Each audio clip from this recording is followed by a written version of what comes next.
What's up, everybody? Welcome back to another Pitching Ninjas, filthiest pitches of the day, the Cinco de Mayo version. We're here with a partying Will Leahey. Oh, Randy Will? Ninja, I was partying a little last night. Not yet. No cervezas yet today, but we'll get there. But Ninja, how about these A's, man? They won last night. They scored 1 billion runs. They won by 16, and now they're playing 500 baseball. Didn't see this coming. What's going on with the A's, Ninja? Medieval Mason Miller is the key to the team. Like, even when he doesn't have to close, he just gives them that sense of invulnerability. I assumed you were going to take it there, but it is rare that a closer can make a team win a ton of games. But it could be what's going on. Oh, without a doubt it is. Yeah, I think it's actually the major league vibe. They're going to win despite their owner, and they're taking off little pieces of John Fisher's clothes every day. They are, and I'm not looking forward to seeing the end result, but unfortunately, we're going to have to. We're going to start with the whip around the league. Let's start with Clark Schmidt, who had 7 strikeouts in 5 innings, giving up 3 runs. These cutters, sweepers, and dirty knuckle curves. He faced Casey Mize, who had 6 Ks in 5 1/3 innings, giving up 5 runs. He had this elevated fastball, this paintish slider, and this splitter. This game was also notable because Aaron Judge got tossed for the first 8 Ks in 6 innings, giving up 1 run. He had these fastballs, curveballs, and sweepers. He faced Brendan Bernardino, who had 1 K in 1 inning, gave up 1 run as the opener. He had this curveball. Lance Lynn had 4 Ks in 5 innings, giving up 4 runs. He had this fastball, changeup, and cutter. And he faced the Trap King, Eric Fetty. Yeah, baby. But things didn't go his way because he had 2 Ks in 4 1/3 innings, giving up 5 runs. He had this elevated cutter for a sword. Michael Wacha had 3 Ks in 3 2/3 innings, but gave up a Waka Flocka runs. He did have these changeups. He faced Dane Dunning, who I think we decided was the Green Snake. Is that right? I believe we landed on the Green Snake, which there's room for improvement on the Green Snake. Well, I was also thinking he could be Baby Reindeer because Donnie Dunn was Baby Reindeer, Dane Dunning. I mean, we got a baby reindeer thing going, maybe? I haven't seen the show, but it's about hideous sex crimes, right, Ninja? It really is. He's not going to like that. He had this elevated fastball, these 2-seamers, this changeup, and curveball. Ranger Suarez had 6 Ks in 6 innings, giving up 3 runs. He had these 2-seamers and changeups, and really doesn't need a nickname, does he? Ranger's just a great name anyway. Yeah, he's the Power Ranger. Paul Blackburn had 3 Ks in 7 innings, giving up 1 run. Again, break up the A's. Blackburn is really good. He had this fastball and curveball, really doesn't have filthy stuff. He just is a good pitcher. His ERA this year is now 3.00.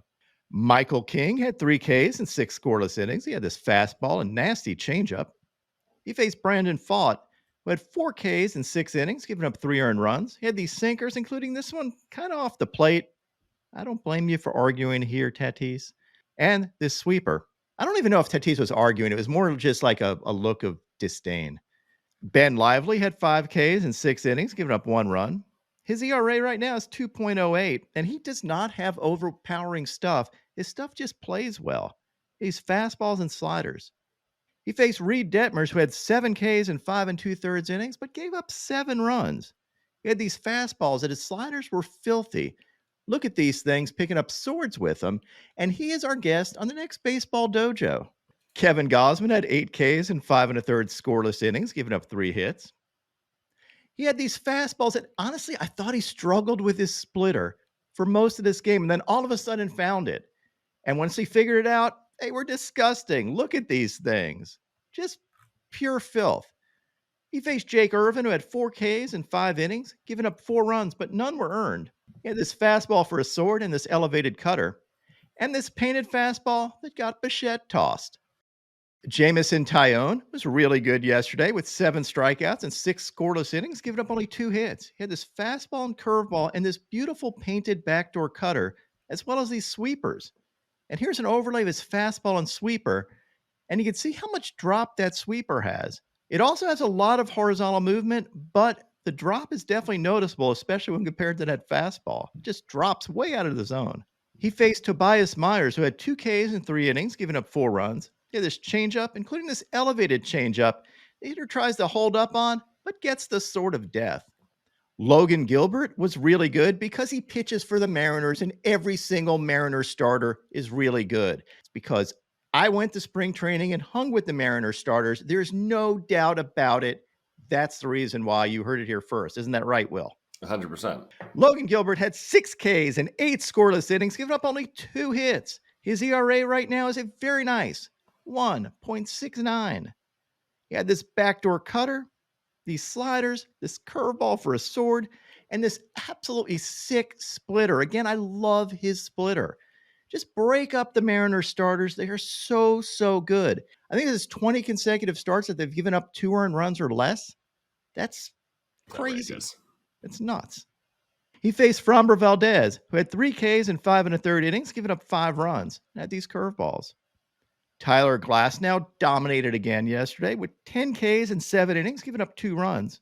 And this elevated fastball, this painted fastball, these nasty sliders, and these hammer curveballs, including this barrel locking curveball. Look at that. Just freezes you up.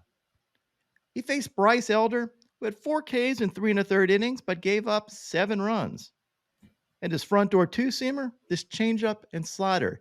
It just shows when you don't have overwhelming velocity, anytime you're not on, it's going to be a long day. John Means had 8 Ks and 7 scoreless innings, giving up 3 hits, and John means business. He had this curveball, this changeup, this slider, and this curveball that was so filthy, Ellie De La Cruz just decided not to have any part of it. It's just like, yeah, go ahead and throw it. I don't care. He faced Andrew Abbott, who was also really good yesterday with 8 strikeouts in 5 innings, giving up 2 runs. He put on a sweeper show. Look at this storm of sweepers. Filthy stuff from Andrew Abbott. Christian Scott made his major league debut yesterday, and oh, what a debut it was. He had 6 Ks and 6 2/3 innings, giving up only 1 run. He had electric fastballs, wicked sliders, and nasty sweepers. He became the first Mets pitcher to throw 6 innings or more in their debut and give up no more than 1 earned run since Jacob deGrom. Not calling him Jacob deGrom yet, but I mean, If he had 19 strikeouts, maybe we could call him DeGrom. yeah, he's not quite deGrom, but he's really, really good.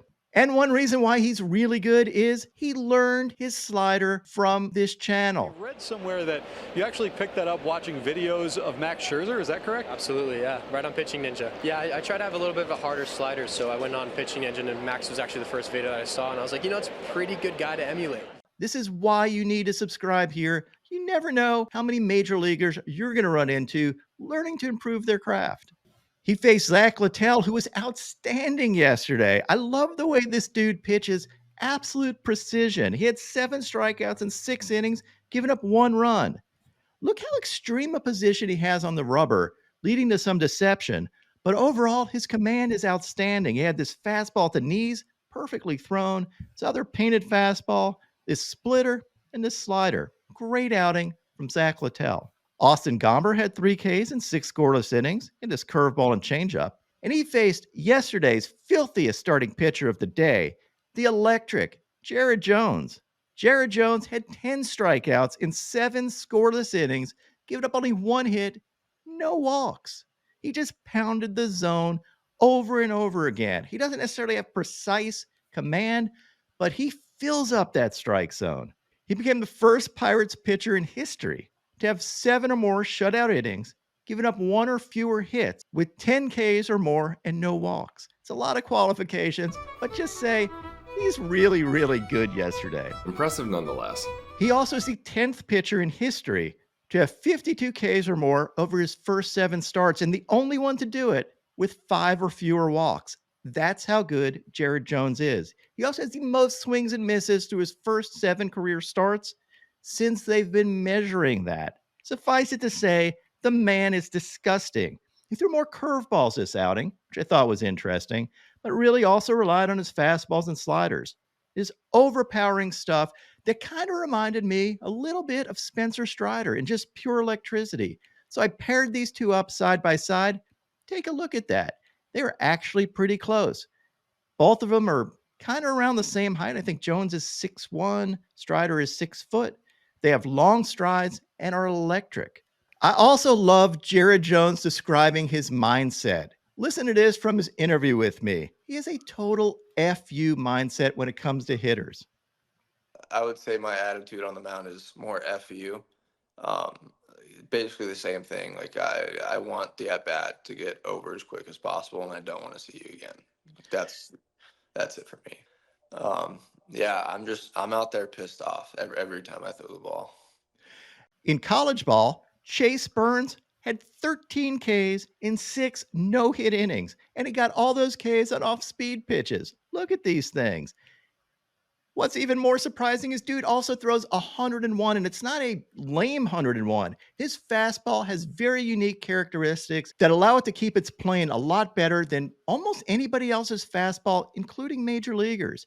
Expect him to go very high in the draft and have a very successful MLB career once he gets there. Love watching this dude pitch.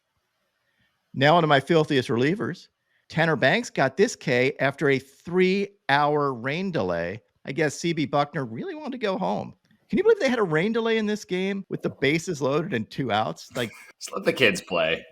right. I mean, I think they could have drowned out there, though. It was raining like a mother. David Bednar had this nasty curveball. Garrett Clevenger had these sweepers and cutters. Joan Duran had this 100-mile-an-hour heater and these filthy curveballs. Reed Garrett had this dirty splitter. Andrew Kittredge had these sliders and picked up a sword. Clay Holmes had this sinker and this paintish sweeper. Mark Leiter Jr. had these splitters. Cole Sands had this splitter. Tyler Saucedo had this changeup and picked up a sword. Victor Vodnik, he sounds like a Bond criminal, doesn't he? Victor Vodnik. New nickname, the villain. That goes with it, alliteration. Had this fastball and slider. Luke Weaver had this nasty changeup. And Greg Weissert had this changeup and fastball. My top 5 filthiest pitches of the day yesterday. At number 5, Logan Gilbert's disgusting splitter. At number 4, Michael Kopech's 102-mile-an-hour heater. Look at this thing. Looks like it's 112 miles an hour. Just pure lightning. At number 3, Christian Scott and his sliders and sweepers. At number 2, Tyler Glasnow's barrel-locking curveball. And at number 1, Jared Jones and, I don't know, pick a fastball. These things are just overpowering lightning in a bottle. Love watching this dude throw. If you haven't seen him throw, you're missing out. And now, my pitching ninja moment of Zen. Check out this against Chase Burns. Hitter wants to check his swing, but the bat had other ideas. My picks of today are a 3-leg parlay. I'm going to start with Tarek Skubal for 6 Ks or more, then take Bryce Miller for 5 Ks or more, and top it off with Alek Manoah for 5 Ks or more. Let's make it 2 parlay wins in a row. What would your picks of the day be?